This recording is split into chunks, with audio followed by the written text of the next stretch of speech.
Are you a business owner looking for real advice and input? You're in the right place. From concept to launch to growth, funding, and beyond. Welcome to Startup Hustle with your hosts. One once sold a business for $150 million. The other, the author of $1 Million Bedroom. Here are your hosts of Startup Hustle, Matt DeCoursey and Matt Watson. 1, 2, 3, 4, 3, 2, 1. 'Cause no one can do it like we do it, like we do it, like we do it. And we're back. Another episode of Startup Hustle. Matt DeCoursey here with Matt Watson. Hi, Matt. Good morning.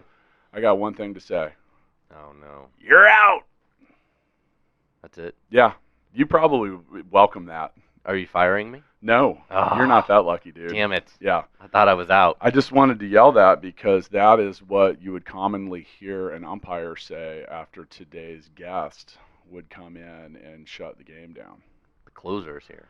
Yeah, I'm a closer. Different kind, but both are valuable in any business. Well, with us today, I've got so many different things that I could introduce today's guest with. We'll just start with Jeff Montgomery. Hi, Jeff. Good morning. I appreciate you coming in. So I'll get through this list. Jeff, you played baseball in the major leagues for 13 years, 12 with the Royals. You've been on 3 All-Star teams. In 1993, I believe you led the league in saves and won a Rolaids Relief Award. How do you spell relief? Uh, M-O-N-T. No. Yeah. So with that, you're also in the Royals Hall of Fame, and for any Kansas City Royals fan, we grew up with you being a part of the team. Over a decade, and thanks. That was always fun. Well, it was a lot of fun doing it, and I wish I were still doing it. To be honest, people said, how long do you want to play? I said, till I'm 88, if Mother Nature will allow, but unfortunately I made it to age 38.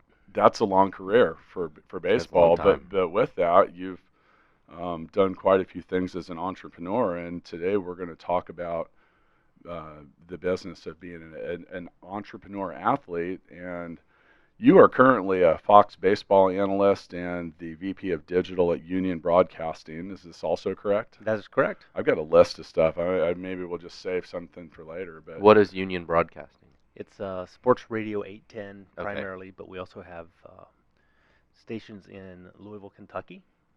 We have 3 stations there, and we actually have 3 stations here in Kansas City, ESPN KC. So, yeah, it's just... So what are all the stations here? ESPN Kansas City, which is a simulcast on a FM station as well as a small AM station, and then Sports Radio 810 is Okay. our bigger station here in Kansas City that covers basically 44,000 square miles. So we are what we call the power of sports because we have the largest sports radio station in the United States. I learned interesting stuff about AM radio, and we'll save that for a little bit. But we always like to get into a business or an entrepreneur's backstory, and I think that to set the stage, could we maybe just go back to you becoming a professional athlete? Because I believe that professional athletes are entrepreneurs. Now, I don't know if you were drafted right out of high school or college or something, but at some point you register to be selected in the draft, and you are basically presenting your pitch deck to investors at that point and saying, hey, this is what I have to offer. Are you I buying? want this team to invest in me. Yeah, pretty much. Yeah. It is. So, we don't have to spend the whole episode on that, but I think that that's an interesting subject because you're a private contractor at that point. You essentially are, and I wanted to be a baseball player from the time I can remember back in my life. First grade, second grade, you fill out the thing, what do you want to do when you grow up? I always wanted to be a baseball player, and was fortunate enough to play through high school. Eventually went to Marshall University, played 3 years at Marshall University, and they were not great years. They weren't brilliant years at Marshall. My freshman year probably was my best season. However, after my junior year, which was a poor season for me, coincidentally, I threw 2 really good games, the last 2 games of the season, and there were scouts at the game to watch players on the other teams, and they recognized me. A few weeks later, I was invited to a tryout camp in Cincinnati at Riverfront Stadium. A few weeks later, I'm drafted by the Cincinnati Reds, a team I grew up following. I grew up about 100 miles east of Cincinnati, and that's really where my journey started. But it was a big risk. Talking about being an entrepreneur, I had a degree in computer science at the time, which was somewhat valuable back in the You See, know, Matt, you still have hope. Yeah. back in the early '80s. Maybe I'll make it to the major leagues. Still. I have your bullpen footage Yeah. from the Royals Stadium this year. You don't have a shot. No. Sorry. All right, sorry, Jeff. But I gambled. I took the chance that What round were you drafted in? 9th round. Okay. So that's middle round. Yeah. Okay. middle round guy. But a lot of guys get drafted in the 9th round and don't even make a club after, right? I mean, Well, that's not uncommon. It happens. It's very unusual for a 9th round pick to make it to the major leagues and stay in the major leagues. Sure. A lot of times you hear the comment, hey, it's easier to make it to the big leagues than it is to stick in the big leagues. And I think that's very true because you have to have a lot of things going for you. One, you have to stay healthy. Two, you have to have some way to endure all of the adjustments and changes that the competition makes against you. So that was one thing that fortunately I was able to do, and I was able to stay healthy. And you have to have opportunity. I had the opportunity, but that's really the gamble because I know my wife had a degree, I had a degree, and for about the first 5 years of my minor league career, I never made more than $10,000 a year. Yeah, I was about to say, let's think about that. $10,000 a year, and that's that's an 8-month of the year job. 4 month a year in the minor leagues. So you get paid in the minor leagues. You only get paid from the 4 months that the season lasts. So you don't get paid for spring training. No pay in it's spring shorter. training. I see. Yeah, it's a shorter season. I was thinking, somebody asked me this the other day. I have my first paycheck, and you get paid every on the 1st and the 15th.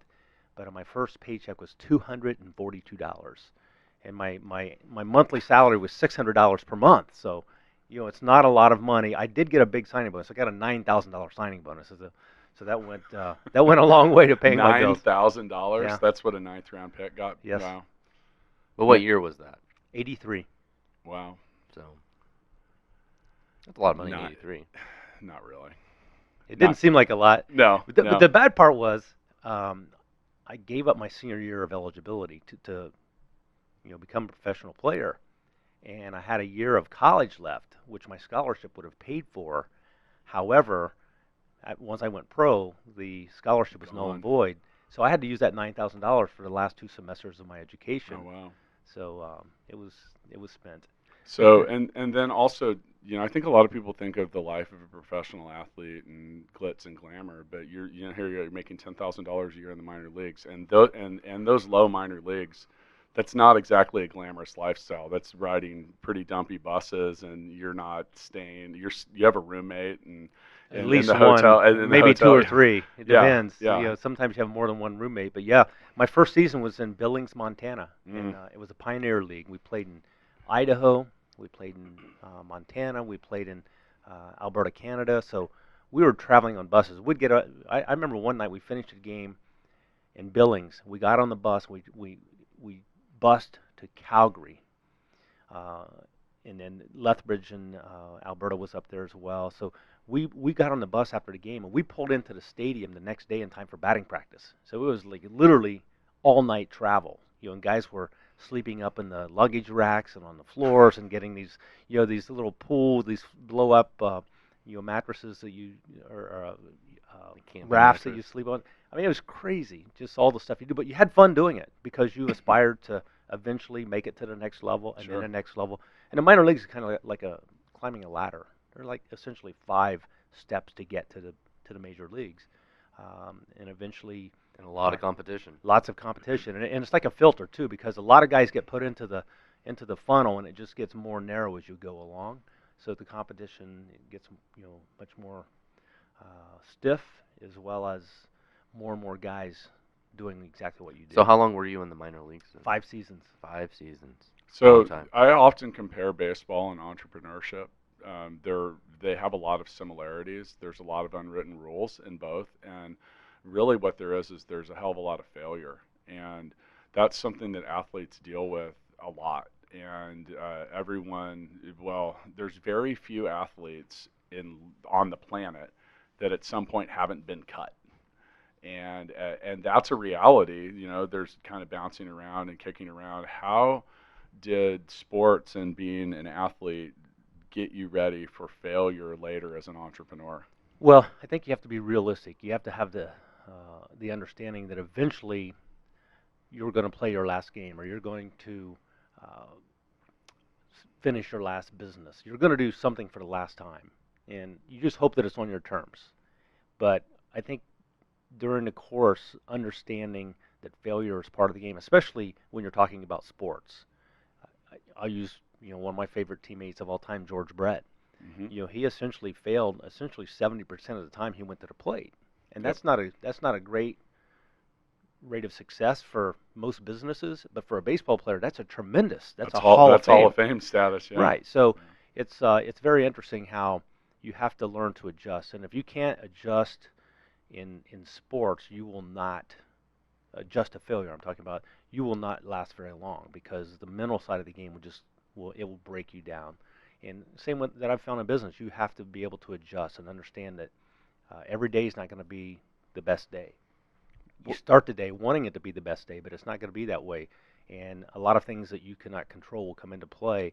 And I've been primarily involved in the radio business, and with regards to that, it's very highly competitive. And the same thing, you have to be ready for the good days as well as the bad days.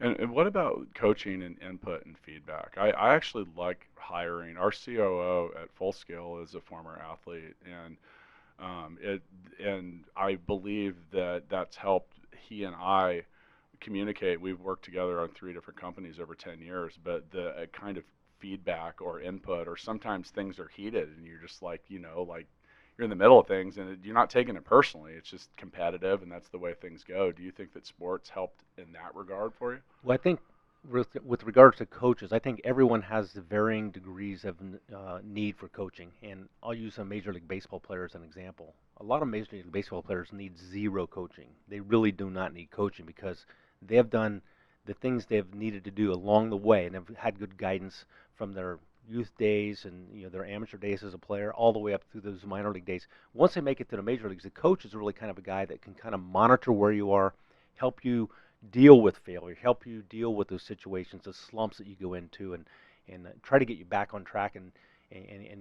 be on top of the mountain again. But without a coach, it's much easier to lose that focus. But as far as directing you on what to do on a daily basis, I think most players in the major leagues don't need coaches for that. I think they need it more for the mental side of the game. Okay, sure. So let's fast forward. So now you make the major leagues, and here you go. And Where did you start? Did you start with the Royals? I started with the Reds. You did. Okay. Yeah, drafted by did the you for get Reds. 1 year? Did you get traded? I did. I got traded for a player named Van Snyder. Never heard of him. He had It's a good trade, I guess. he didn't have many. He had a little bit of service in the major leagues, but I think he played like maybe a dozen or 20 games or so, not many. But he was a tremendous potential major league player. He just never lived up to that potential. Matt, can you imagine showing up to work tomorrow and they're like, sorry, you got traded to New Relic Oh, jeez. or whatever? Like Microsoft has picked you up for a player to be named later and cash considerations. And a 3rd-round pick. Yeah, or something. But I mean, that's a weird. I think that would be interesting. And then by the way, you've got about a day? If it's in the middle of the season, you got about a day to get your shit together and get on out to whatever city you live in now. That's what it's all about. Have no control over That it would unless be you have odd. unless you have a no trade clause. So, all right. So, and then back to the entrepreneur nature of being an athlete. And I think a lot of people don't think about it this way because you're in the business of Jeff Montgomery at that point, and any player is. You have things like contract negotiations, extensions, bonuses, stuff like that. I mean, did you look at it during those years as on an entrepreneurial with an entrepreneurial, outlook, because you're looking for that next contract or whatever. Like, how does that work? Well, you're essentially an independent contractor. You're going out there and hopeful that the limited amount of opportunities. Now, keep in mind there are 30 teams. When you're Right. under contract, you're only talking with one team. When you're Yeah. a free agent, you can talk to 30 teams. So suddenly, the horizon broadens a little bit as far as your opportunities. And I was fortunate. I always wanted to stay in Kansas City. There were a couple of opportunities that free agency presented itself, and both me, my wife, and my family decided let's try to make it work here. And the Royals were, fortunate enough to, to grant that opportunity and wish to stay in Kansas City to finish my career. Now, when I was traded to the Royals from the Reds, I had no choice in that. That was just something Yeah. that they called me about a week before spring training and said, "Hey, you're not going to the Reds camp. You're going to the Royals camp." So that was a tremendous opportunity. Even though I grew up a huge Reds fan, it was a tremendous opportunity for me, and mentally, it was a big boost for me to be getting traded to the Royals because I felt like there was going to be an opportunity to play in the major leagues in Kansas City with regards to the opportunities here. I didn't feel was that 83? That was in 1988. I was 88, okay. drafted in '83, but I was going to say it would have been more exciting in 83 probably. What was your first year in MLB? 1987. 87? Yes. Okay. Yeah. So what was the first year you made the All-Star team? 92. So that's one of those things that, I mean, for entrepreneurs or startup founders, we can equivalent that to getting a huge round of funding, or perhaps getting accepted into something. I don't know. There's a whole lot of, but that's a huge validating thing. But the point is, you had to survive 5 years in the minors and then 5 years in the majors before you got there. It sounds a lot like starting a business, man. You got to kind of go through. It's a lot of work for a long some time. Mediocrity on the way just to get a shot. That 5-year grind in the minors has to be the most unglamorous, non-exciting part. It's like owning a business. There's a lot of work that you do. Nobody ever sees that. The you got to put in the time. That I remember is that, I mentioned I had my degree in computer science. My wife had her degree in management, and here we are combined, income of less than $10,000 a year for the first 5 years. My first year in the major leagues, the minimum salary I think was $52,000. Wow. So you were rolling. it took me a lot of years. I took that 400 gamble. something now, isn't it? Or is it? It's over $500,000 now. Oh, it is. Right? Yeah. But I think the the average salary is like $4 million or something that sounds like that, right? It's in that big. ballpark. Yes. That would have been a lot in 1990. Oh, absolutely. Yeah. Nobody made that kind of money in 1990. I remember when George Brett got the $1 million a year contract, and that was like a big deal because it was like a lifetime thing. Well, there were like Nolan Ryan and I know Kirby Puckett and George Brett. There were 4 or 5 guys around that same time that kind of broke that barrier. And I always say thank you to the George Bretts. I had a chance to talk with Johnny Bench, one of my favorite players growing up, one of the best catchers in Major League Baseball history. I got a chance to talk to him about a month ago. I was back at my homecoming in Huntington, West Virginia at Marshall University, and Johnny Bench was there part of the homecoming series. And I thanked him. I said, thank you for the sacrifices you made as a player to give the players who played after you the opportunity to earn what they're worth. Because I've talked to a lot of athletes that have said that, former just guys that have played in the NFL or NBA or whatever, and they actually are all they have expressed a lot of gratitude for those early stage guys, like the original guys in the NFL or whatever. I mean, they were basically volunteers. When you see that now with like Major League Soccer, a lot of those guys don't make a lot of money. They make $100,000, $150,000 a year or something. And that's you got some superstars that make $3 million, $4 million, $5 million, whatever, but the vast majority of them, they don't make a whole lot. Right. Okay, so now you're moving on, and obviously the All-Star team is validating. How did that begin to change your brand? Did you get to experience entrepreneurship in form of endorsements or sponsorships or things along the way? Did that really kind of give you a big uptick when it came to that? I think it's somewhat of a validation that you're at the elite level of player. And one, for you personally, I think you feel it, you understand it. And I think, two, when your peers, other players in the league, and anyone in baseball, fans, they put you on a little bit higher pedestal than what you were on before. And that, to me, allowed good things to happen. You have to back it up. You have to continue to perform. And you have to continue to play at that level. But it gives you the confidence that you can play at that level. I was never the best player on any team I ever played on. In Little League, in high school, in college, in minor leagues, I was never the best player on my team. But what that did, it tells me that I can play at the highest level and play well at the highest level. And it gives you that confidence, I guess, more than anything, that you deserve to be there and you belong there. And I'm just curious on a personal level, is the level of anxiety as a player, like going through the minors and especially early in major leagues, is that really high? Because I feel like you're especially as a pitcher, you're just one instance of getting shelled away from like being out of favor. Out of work. Yeah, I mean, really, like truly out of work. Like you get in, like when you get up to the major leagues that first time, and you're still battling. You're like, maybe do I belong here? You're there, but you know as well as I mean, you could have you could spend 5 years grinding it out in the minors, and then you get a chance, and it just not your day. It happens to so many players.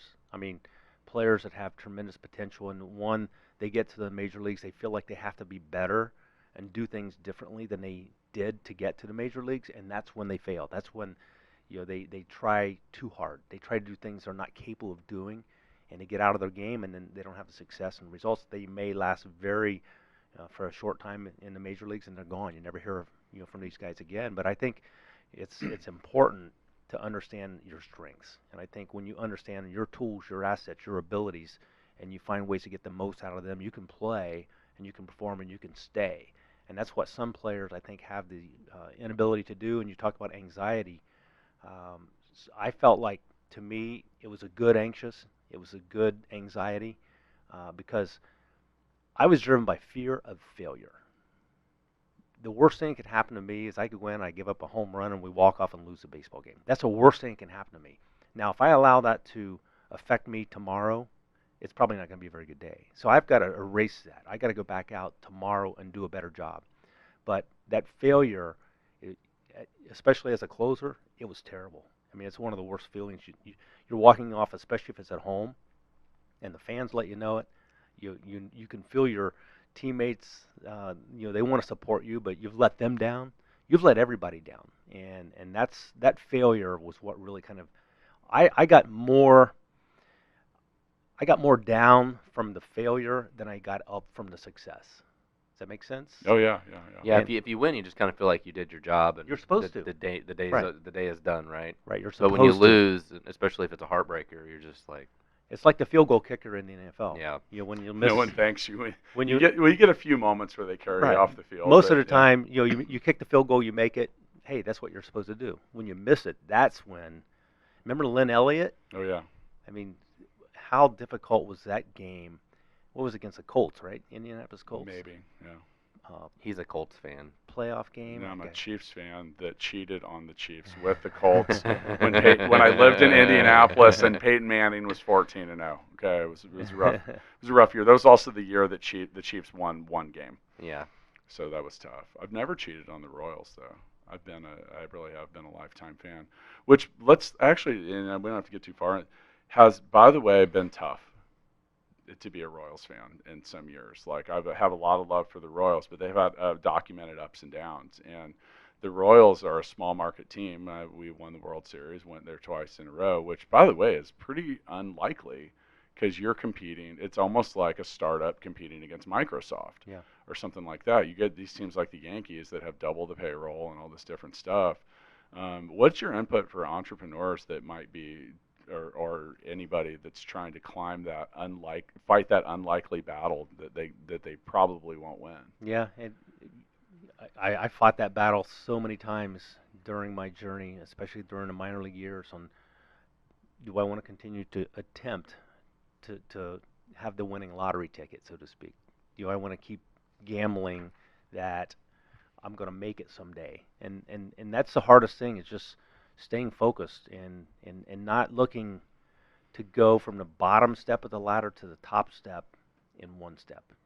You got to take it along the way and just be realistic about how far can I get today? How far can I get over the next quarter? How far can I get over the next year? I think that's the biggest thing, is just understanding and realizing, and I guess it's setting goals on how to get there. What year was the strike? 94/95. Okay.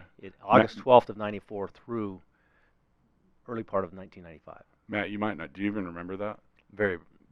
Major League Baseball literally quit, and you said it was August. August 12th. Yeah, yes. like that's it. And there was no World Series. There was nothing. And like, how did that? That's, you talk about things you can control but can't control. Like, I mean, that had, as your business as an athlete, what was the overall? How did you deal with that? Worst 6 to 8 months of my life, to be honest. I was our team's player representative for our Players Association, And that was in the prime of what you were Well, you we were led the league in saves the year before that. right, Yeah. and we were a team that had not been to postseason since 1985 when the Royals won the World Series. In 1994 was the first season there was going to be a wild card. As you mentioned, the postseason didn't happen, so we were either going to win our division or win the wild card. I know one of those. I felt really confident that one of those two things was going to happen, which would have been the first time the Royals were in postseason, in almost a decade. Unfortunately, the strike hits, and that was where the downward spiral began for the Royals. And it took 29 years to get back to postseason. So it was really difficult. That period of time, like you mentioned, we're kind of shutting the business down in hopes of maintaining, the structure that all those players before us had fought for in our Players Association our union. When you're on strike, you don't get a paycheck. Oh gosh, no, huh? Yeah, No, yeah. and it was So what were they striking for? What was the a free market. We were striking to eliminate the owner's desire to have a salary cap. We felt like, as Americans, we should earn what our employers are willing to pay us. And ultimately, the players won that battle. Correct. And that's been a hot. If anybody, if you can say anybody won, the players won because it essentially was a status quo agreement. There were some big losses with that. A lot of people think that's what killed baseball in Montreal. Oh yeah. Like the Montreal Expos were fine. They were finally, for the first time ever, like crushing it. They were in first place. The interesting thing is they had the lowest payroll in baseball, but they had the best winning percentage in baseball. And they were killing it. And then they went on strike. And after that ended, the fans never came back. Like that following year, like it was bad. Like you would see like 1,000 people at the maybe. But is and that then they moved to Washington. is that change ultimately what got us to where we are today, though, where teams like the Yankees and Giants spend twice as much money as the Royals? There's more revenue sharing now, so it's interesting. Instead of a cap, there's a luxury tax, which is somewhat of a prohibitor on team spending above a certain threshold level. Okay. Teams like the Royals get a rebate basically from these bigger teams that, like I think Major League Baseball acknowledges that the Yankees draw more players when they come to Kauffman than some other teams, and there is a revenue share. I don't know what that is, but the tough part about it is all the national revenues are shared equally into the central fund that teams split 30 by 30. And then the local revenue from radio and television, that's where the big disparity is, because the Yankees won't share much of any of their local television and radio rights fees. which is high. They have a huge TV contract. Ginormous Yeah. compared to smaller market clubs Right. like there are several small market clubs. We're one of the smallest, if not the smallest, but there's also Pittsburgh and Cincinnati Sure. and Milwaukee, and there are a lot of other ones along the way that face the same struggles and battles on the. 3 of those teams you just mentioned have been postseason contenders in Right. the last 5 years, though. So they're finding ways to. If you to do get it done. right, Yeah. if you do it right, I don't care if you're the Yankees or the Royals. You have to draft the right players. You have to develop the right players, and you have to find ways to keep those players. When the Yankees went on their run back in the mid to late 90s, the majority of their team, they were not players they went out and spent ginormous dollars on getting as free agents. They were the Derek Jeters and the Andy Pettitts and the Mariano Rivera's and the Jorge Posadas. They were the players that they had drafted. Right. And they developed and they kept those players under contract, and they won by having a good system. Now, it just so happened to be that they were the Yankees, and if they did lose a player due to an injury, they had the financial wherewithal to go out and get somebody to replace him, whereas if that happens in a smaller market club, it's really difficult to do so. Well, that's where the Royals found success a few years ago, right? Was we've done a good job of bringing guys in like Perez and all these Right. people, Ventura, bringing them up. Well, bringing them through the system. Hosmer, Hosmer, Moustakis, Moustakis, all those guys. Salvi, like they Yep. had a lot of homegrown players. And by the way, with baseball, like a lot less. You look at NBA and NFL, their drafts are I don't want to say a sure thing, but they have a much higher rate of success. Right. And that's why how many rounds are there in the minor league draft in the baseball draft? There used to be like 50. It used to be 50 rounds, and they don't draft as long anymore. And sometimes Jeez. it's as many What's rounds. the point after? You're going to draft 50 players? Because you have 5 levels that have 26 to 30 people on every team, and people wash out like every year. Wow. It's replenishment. One interesting, tidbit on the 50th rounds. Gerard Dyson, who was a key player in the Yep. Royals' success, 50th he was a round, yeah. 50th round draft choice. Wow. Yeah, and those are like toss-ups. They're throw-ins. Yeah, I you mean, know? you probably get a $1 signing bonus for that. You get a nothing. zero. You get You nothing. get nothing. I would think by round 50 you're like, oh shit, I don't care. We just need a center fielder. Pick one. That's probably how it goes. Yeah. on a lot Dyson, of this. fine. Yeah. That guy's fast. Pick him. We'll take that guy. Okay, so now let's get towards the end of now you're in your late 30s. You talk about leaving on your own terms and stuff like that. Did that happen for you? It did. I have the good fortune of saying I was never fired from any job in baseball. Now I was sent Congratulations. I was sent to the minor leagues, but that's essentially part of the process. But I was never. It's like going to training. I never received a release. I released myself, and I always felt that That's really uncommon. it's very uncommon. Yeah. But I felt there were two people who would tell me when it's time to release myself. And the first was my wife. We had a daughter who was getting ready to start high school, and I had a terrible season. Of my 17 professional seasons, the first 16 were either really good or pretty good seasons. My 17th season was terrible. That was the last one. It was my last one. So the two people were going to tell me, my wife and the hitters were going to tell me it's time to release myself. So I released myself after that season. We talked earlier about the Rolaids. How do you spell relief? And it used to be Rolaids. My last season, people have these signs say, how do you spell release? Or how do you spell relief? Retirement.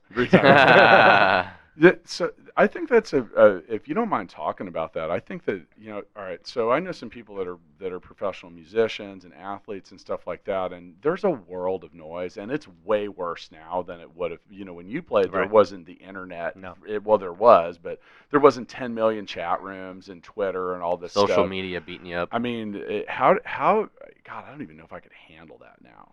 So how do you, what advice, I felt like you always were a class act and still are and all that. Some people aren't. How did you learn how to deal with that kind of sometimes barbaric feedback coming your way? I think it goes back to my mom and my dad to start with, just the way I was brought up. But I always felt like treating people fairly was important. To me, I looked at everybody who came out to the ballpark and sat in those seats. Those were the people responsible for me having a job. And if I could walk out to the bullpen and I see a half dozen kids that have baseballs or cards that they want to get signed, I've got to take time to do that. I owe that to that fan who's there supporting me in my sport and my career. I owed it to them. And I think every day you had to have the mindset. Like I mentioned earlier, I may have given up a home run to lose the game last night. I can't let that affect me today. I have to go out to that 10-year-old kid with a baseball card that wants to sign. I've got to sign it. I don't care how bad I felt about my performance the night before. I've got to be ready for today. I've got to be ready for today. And even during that last season I played, I had some good moments, but the majority of my moments were nowhere near as good as I wanted them to be.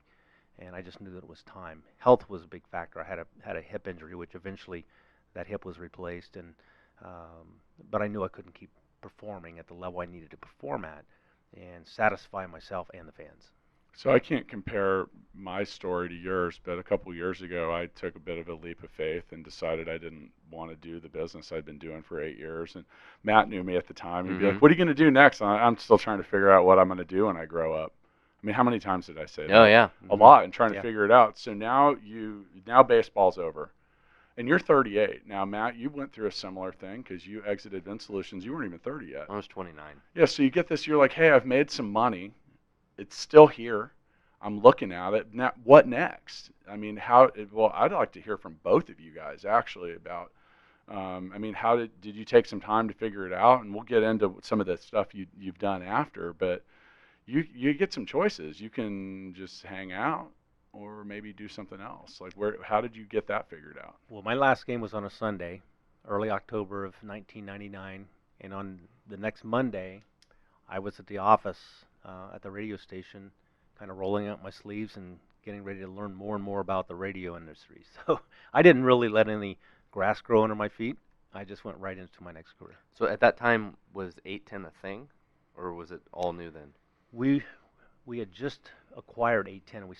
We purchased Well, small. let's back up. So Okay. you say we. So you're one of the original investors or owners or founders Yes. or whatever you want to call it in 810 AM sports radio here in Kansas City. Yes, we had about a half dozen guys who put together some money to buy 1510 in 1997, which I was still playing during that time. So I was more of a more of an investor type. So you were doing entrepreneurial stuff Yes. prior to exiting Yes. MLB. Okay.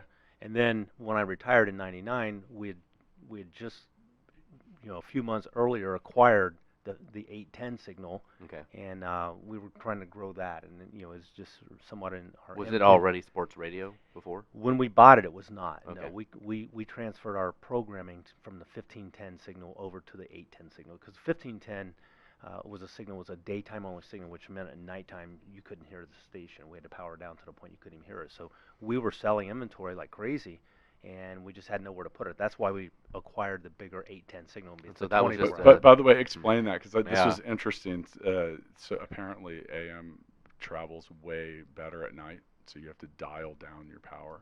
Right. How does that work We power again? down from 50,000 watts to 5,000 watts. Otherwise, 50,000 watts you would hear the 50,000 watt station. You would hear all over the country. I mean, it would blast to Alaska, it would blast to Florida, it'd go Really? everywhere, and it would interfere with all those other Isn't that weird? I 810 never knew signals that. Yeah. everywhere. So every day you have to change the. Yeah, it's power. programmed. You Yeah, turn it it's- up to 11 during the day, and you turn it down to 1 at night. Wow. Yeah, Yeah. it's kind of wild. I didn't realize that's how that worked. But 810 has one of the most powerful signals. Right, in the and a country. lot of that's due to the terrain here in the Midwest. There are not as many No mountains in hills the or way. mountains to knock down that signal. That's why I said if at nighttime, if that signal weren't knocked down by a mountain or something, it would just keep traveling. And And so why is that different than 1510? 1510. That's why it has to power down so much at night, so it won't interfere with other 1510s around. And this is all set up by the FCC. They have a You grid. can't overrun someone else's 810 in like Pueblo, Colorado. Right. But was the difference is there weren't a lot of 810s in the region, but there were a lot of 1510s, and You know, so it's- because of that, that was a limiting of the The- power of the antenna. The FCC has a grid which has all the frequencies throughout the United States. And think about this: going back when radio was started, it was there for information. It was there for the government to spread information and to get it in natural disasters and things of that nature. Right. That's what it was primarily there for. And then it became more of a commercial entity where people were now playing music and talking about sports and politics and other things on radio, and it just evolved.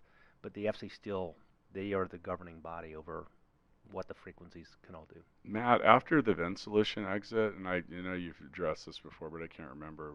Did you immediately start something, or did you take some time to kind of figure out what? I mean, similar to his story, I went right into Stackify. I mean, it was like, immediate. I was trying to figure out. So I left VinSolutions at the very end of 2011. So like you get to like November, December of 2011. I was thinking about what I was going to name Stackify. I was already thinking a lot about it, trying to figure it all out, like before I even left. When Jill and I exited the ticket company, I mean, I literally 2 weeks later, I was in Vegas working at Urban Necessities and helping them with a lot of their stuff, and kind of coming back and forth. And we had been building Gigabook for 2 years, planning to exit at some point. I think the key there is you got to find something else you're passionate about. Yeah. There, I hadn't necessarily found that yet, though. I was still feeling around. It took me a year. I mean, I told people it's like there's no way I'm going to stay home all day with my wife and kids. Like, Yeah. there's just no way. I got to find something to do. Well, Well, I'm not going golfing every day. Right. So I think certain people are just driven. They're wired that way. Yeah. They want to. I feel like I want to do something every day for the rest of my life. And some days I'm doing it for a paycheck. Some days I'm not. I started doing sports television broadcasting 10 years ago, and I had no idea that I'd want to do it till I'm 80 years old. But I love it, and I want to keep doing it. I was thinking about that on the drive here today, because is that just loving being involved with the game and being around it? Is that part of the fun? I think so. I think you guys know you kind of gravitate toward a particular industry. Sure. And that's kind of in your blood, and baseball's in my blood. There's worse things to do for me. There would be worse things I could do with my day than sit around and talk about baseball. I mean, Right. that's not the I mean, worst. it's- That's not the worst life, but it's a lot of work. It's a lot of work. It's and I define work as when you're on someone else's schedule. If you're on someone else's schedule, you're working, And regardless of how much. I haven't worked in a really long time then. But with baseball, it's a grind. And the travel. Travel's a Yeah. grind. I mean, fortunately, we travel very nice. The best way you can travel, charter flights and nice Sure. hotels, and Still travel, man. it's still travel. Yeah. And you're away from home. And it's weird hours too, because different- like if yeah, you're- baseball's done at 10 or 10:30, and maybe who knows, Depending on the you time get zone. on a flight at yeah. 1 in the morning and flying somewhere else, and you got to do something the next morning or the next day. Well, if you're check going in. east and you play a night Yeah. game and you got to, leaving afterwards, you're going to get there in the middle of the night. You're going to get to Detroit or to New York or Boston, wherever you're going to go. You're going to get there somewhere in the middle of the night. Regardless. So with 810 Sports, and you've been involved with that for 20 years now. Yes. Radio's changed and different stuff. Would you look at that and say this is something that's been really successful, and I'm really glad I did it, or you? And I know that's a weird question to ask someone that's still involved with a business, but I mean, I look at some of the things that I've done and still do, and I'm like, oh, it's been okay. Well, I got involved. Kind of like with this podcast right now. Yeah. I got Been involved exactly okay. when I was originally asked to invest in sports radio. I asked the question, why? Why would I do this? And the answer was, we were the largest market in the United States without full-time sports radio. We had an AM station that had 3 hours from 3 to 6, Monday through Friday. But here we got the Chiefs, we got the Royals, we have the Kansas Jayhawks, Missouri Tigers, Kansas State Wildcats. We got all kinds of high school sports here. We didn't have a sports station to broadcast 24/7 about sports. And I'm a sports fan. I'm not a huge sports fan, but I had done all the vanilla, mutual fund, stock investments during the course of my career to kind of build a nice financial foundation. But this was my first opportunity to get outside that box, and I just thought it really makes sense to do it, and I'm so glad I did it. I mean, it's probably the best investment I've ever made, and it's something that's fortunately we've built a really nice company. We're mom and pops. I mean, we're not the big conglomerate that has the national advertising that goes to Detroit and sells to Ford in Detroit. We go down the street and we sell to the Ford dealer here to buy our advertising. So we're a lot different, but it's Well, and how has that changed now? Because it's still an AM radio station, right? And AM Yep. is not near as popular anymore. I actually think my car doesn't support AM, my Tesla. I think it only supports FM and satellite. it might. Actually doesn't support satellite either. But I can stream it on TuneIn. You can't get satellite radio in a Tesla. Nope, it is Seems a streaming little- instead. Seems a little. Oh, I see. So see, I have see. Okay. Spotify and I Okay, have sure, all sure. Slacker radio, all that Got stuff. it. Yeah. But I can listen to 810 via TuneIn. Right. On TuneIn, which you can stream like any radio station. So I can actually stream it that way. Or you can stream our app. We have a with mobile app. With and Bluetooth, you can and that's stream what it. that's what I've done the most with our company over the last several years. Just try to focus on ways to grow our revenue Yeah. on the digital side of our business. And as I mentioned, I'm a computer science major, and that's what I've always enjoyed. That side of life, and try to implement that into our business. It's been rewarding. By the So way, is that- by but the it- way, speaking of being terrible at digital advertising, today's episode of Startup Hustle is brought to you by Fullscale.io. It's supposed to say that in the beginning. Sorry. But I mean, my question there is like, so has that really changed the business as like AM and things go to satellite radio, all that stuff? How has that kind of impacted the business? Well, the interesting part is whether you're on AM or FM, to get local sports, you have to listen to us. You can't get it anywhere else. And when you Okay. say local sports, that's everything from like Rockhurst High School football, maybe, or I don't know what you've got. But Well, like an example, like on satellite because the radio, Royals aren't on 810, are they? No. Okay. Like on satellite radio, you can hear the national host talking about national sports. Oh, I see. Gotcha. But if you want local Yeah. talk, if you want to hear about our team, so to speak, You can listen to Mike and Mike in the morning, but that's not the same as. no, exactly. Well, that's And you can listen to Mike and Mike on ESPN radio via your station. Exactly. So Oh, I ES- see. I ESPN see. Kansas City. So we have the national side covered as well as the local, but the one It's not Mike and Mike anymore. One of the Mikes left. ah, He bailed. Shows you how much he I might listen to he it. might not have liked the other mic. Who knows? It's like the Matt and Matt in the morning. Yeah. You know what though? And so we had a previous episode with Bob Fesco does daytime talk. Dude, that guy's there at like 4 in the morning, and they have imagine this being a 3.5 hour show or something like that. And by the way, we can move this around. This isn't live. There's we can cancel. We can reschedule. We reschedule this actually. Like We did. you look at just like simple stuff like that, and podcasting, it offers a little bit of flexibility. But with that, podcasting is also forced radio to, well, get into the podcast game, and Right. then also like it's there, it's competitive. I mean, if you're listening to this instead of radio, then technically, Yeah, that's a really good point. Does 810 do anything with podcasts? We do. You Yeah, do? we do a lot with podcasts, and that's something that you can hear it on, when you're on the treadmill at 9 o'clock at night. It might have been the interview this morning at 10 a.m. But you can download it and listen to it. And I was telling Matt earlier, we have a significant amount of downloads. We do about 425,000 downloads per month. He said 425 when we first sat down, and I said, Jeff, that's not a whole lot. And I sat there for a second. You mean 1,000, right? Yeah.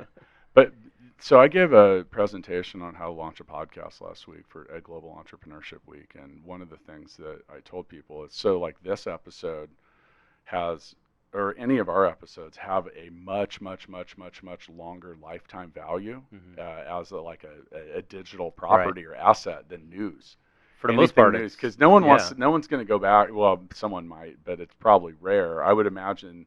I've talked to people that work at radio stations or TV stations that also have a podcast, which I was really surprised because we get about as much listenership as the one that I was talking to. I was like, man, that's not maybe good for us, not great for you or whatever. But if they don't listen to that within 2 days, it's like basically unheard. Yeah, right. Like they have about a 48-hour window and like, really a 24-hour window. It'd be like using DVR to record, last Leno or Letterman or something, right? Last year's Super Bowl. I'm not going to watch something, Letterman from last week today. Like, you might if there was someone that could be a little popular different. guest. It could be a popular guest, but you're not going to listen to the whole show. No. Yeah. So there's definitely like a very aggressive half-life short shelf when it life. comes to that. And that's the advice I was giving people. I was like, you got to look at things like digital assets or properties, because every month there's a really measurable 100% of our episodes.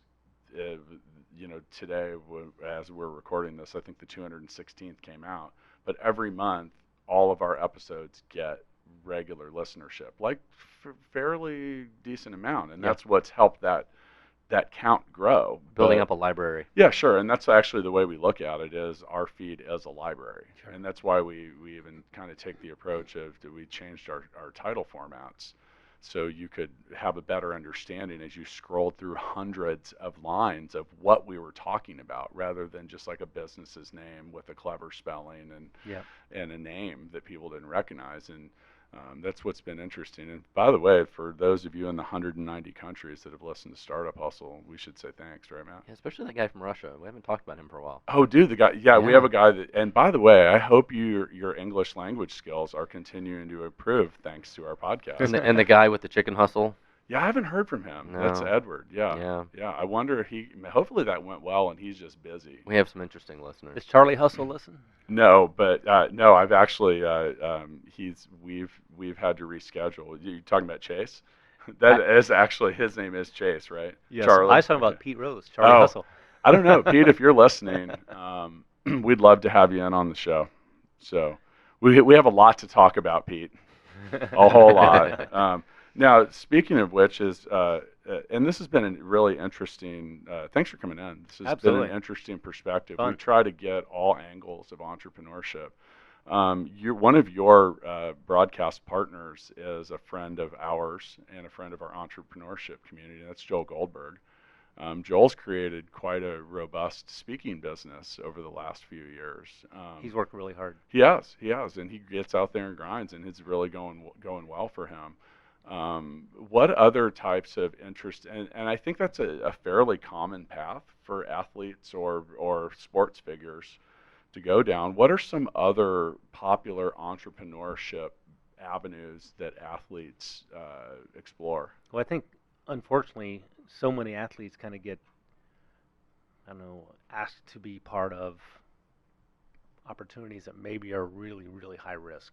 Maybe And- not a lot of money Well, they involved, fail but a Like lot. opening yeah. a bar. Yeah. right, opening a bar Or a restaurant. or a Yeah. restaurant. Yeah. You see that. I see that so many times. I mean, it's a really, really, I think for the first year or so, you got your name up there, and it's got to feel pretty good. But eventually, if you're not a restaurateur, the chance of that happening, long-term success to me is minimal. So When Kevin Lockett was in here, he was talking about that, and he was looking back at a restaurant that he was involved in when he played for the Chiefs, and he was looking back at it. I realized it was very rare that was really successful, because like so many other people had tried, his peers had tried to do that kind of stuff. And Major League Baseball isn't as high of a number, but there are real documented statistics that.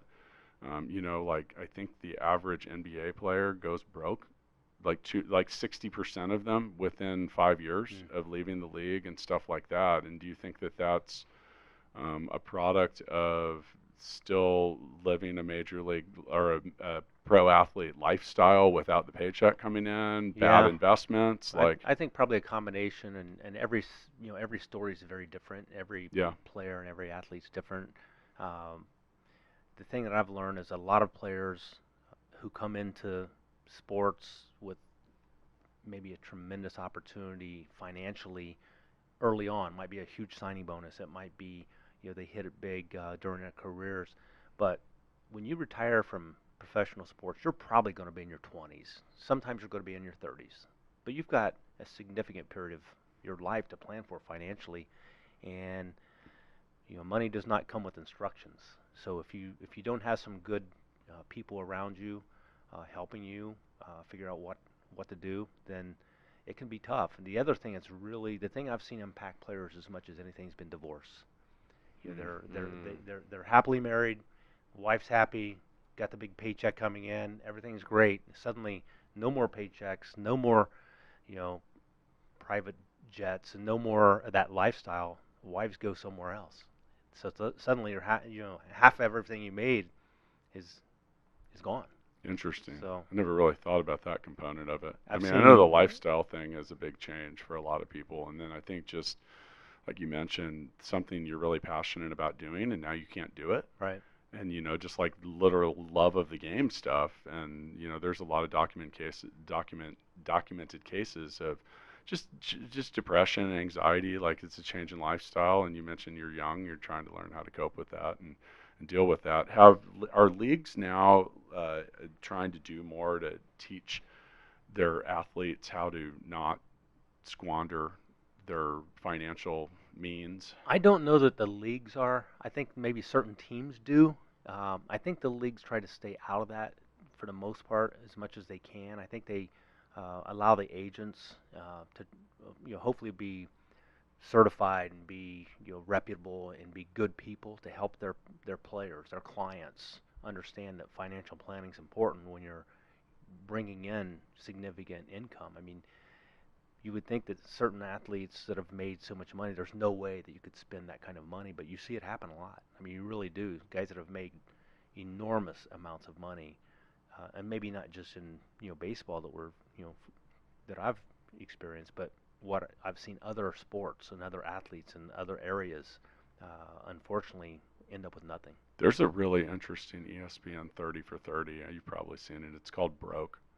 And it's like a 45-minute documentary, and it's just literally going through some of the biggest like Evander Holyfield had made hundreds of millions of dollars. At one point, he had a 59,000 square foot mansion, and didn't give consideration to the fact that it would cost $1 million a year just to maintain and upkeep that. And Right. then but I think the main thing that it seemed like was an issue is people not keeping their finger on the pulse of their own finances. Like they had everyone else managing it, and then all of a sudden they finally go to look at their bank account and they're like, oh wow, so there's been a lot of people taking a draw here.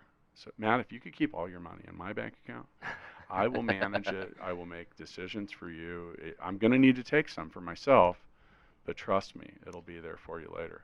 But I think bad investments was one of the main things, and so many people, it's like, I think it's important to learn what you're good at in life. And, like I'm not trying to be a pro athlete. I would have loved to have done that, but continuing to try to pursue that, it's just not my thing. Right. It's not what I was going to get to do. So sometimes if you've been an athlete, now you're 25, like unless you have a background in business or something like that, or maybe really a strong team around you, you're going to learn some things. So You see a lot of players that have other people that are dependent on them as well, and maybe not just family, but the kind Yeah, of the cling sure. on people. You know, the Yeah, people who are always around, always wanting to be on the jet, at the yeah. parties with them, and on Well, the they're taking vacation. 20 people with them. Right. So Matt, I also want to be a part of your entourage. No problem. So, well, Jeff, thanks again for coming in. And for those of you locally, it's funny, I was just so excited to have a Royals legend on. I didn't even give our own pitch, but you can check out some of the pictures we took here in the studio at the Startup Hustle podcast on Instagram, the Instagram account. You can see our talking heads on the YouTube channel. In TikTok, Yeah, maybe. maybe. Yeah, I'm still kind of figuring that out. I'm wondering if that's like the lowest value. Making TikTok videos, it might be the lowest value activity I can come up with. I think that sleeping is way more valuable than any time I've spent on How about TikTok. a video of you sleeping? Yeah, and then I'll put a soundtrack on it and like a little cartoon rain cloud. Yeah. But yeah, with that, and if you get a chance, also go check out Stackify.com, which we mentioned, Gigabook.com. Those are businesses that Matt and I are involved with. And if you're here in Kansas City, tune in, listen to 810 Sports. You guys, don't you guys have a restaurant, or was that a different? Failed. It did. It wasn't actually ours, but our name was on it. Okay. They just paid us for the licensing, but it failed. Restaurants tough. So Jeff, we like to end our episodes of Startup Hustle with what we call the Founders Freestyle, which is really just a chance for you to say about whatever you want to the Startup Hustle listeners or entrepreneurs in general. Could be advice, could be anything you want to say, or anything you feel that we left unresolved during this episode. Well, since we're essentially discussion revolving around entrepreneurship, I think it's important for people to do what they want to do, and oftentimes that's the best way to do it. I think to me the best thing about being an entrepreneur is you're working for yourself. Yep. And if you're working for yourself, you're probably having fun. So it makes life good. I think to follow up to what we talked about earlier, I think the key is you got to be passionate about whatever it is you're doing. From that 5 years grinding through the minor league, you got to be passionate about playing baseball, or you would have gave it up a long time ago. You're like, screw this, Yep. It's not worth all the work. To what we do now, we got to be passionate about what we do. It's got to make us happy. It's got to be enjoyable, or there's just no way you keep grinding through the bad days, and nobody ever sees those bad days. But we all wake up once a month, once a week, whatever, and say, why are we doing this? I mean, we all do that, and if you're not passionate about it, then you won't get back to work. I think I'm going to use my freestyle moment to parlay the concept of professional athlete entrepreneurship into personal brand. And like you were always Jeff Montgomery, you're still Jeff Montgomery. Same with Matt or myself. I've always looked at everything I do as being in the business of being me, and the things that I do in association with that are ancillary. Like we might sell Full Scale or quit doing the podcast or do something different, but I'm still Matt DeCourcy, and I put a lot of effort and time into that, because in the end, much like you making the all-star team or different stuff, that's what gives people confidence in giving you that next contract or that next deal, or wanting to do business, or trusting that your advice might not suck, or just different things like that. I think overall, whether you're an athlete, whether you're an entrepreneur, a startup founder, anything, you are likely to be well endowed with all the doubt you need. No doubt. I mean, it is, and I think I want this to be considered to be very, very, very encouraging, because if you are doubtful about your ability to get it done, take a seat on the bus, because everyone from a 13-year major league player, 3-time all-star, I'm sure you had a hell of a lot of doubt. Matt, you've gone through it. I've gone through it. Like, I have had moments. You talk about wanting to quit. Oh, man. Like, it's easy to want to do it, and either you do or you don't. Just make sure you feel comfortable with whichever choice you make. I'm not saying yours is right or wrong or one way or the other, but you know, sometimes you just gotta keep on keeping on. Like I said, we get up, every week sometimes, like, where are we doing this shit? Oh yeah. It's just part of it. Why am I doing this? I don't know. You fired me earlier, so I'm done. I did not fire you. You said I'm out. Do you have to get paid to get fired? Am I going to get unemployment? I'm not going to fire a volunteer, dude. Oh, That's man. basically what you are here. Can I see your contract? Do you Ma- have an agent? Jeff. Oh, Yeah. man. I feel outclassed now. Yeah. This guy. He's going to throw you some curveballs. That's not good. Anyway, see y'all next time. Thanks.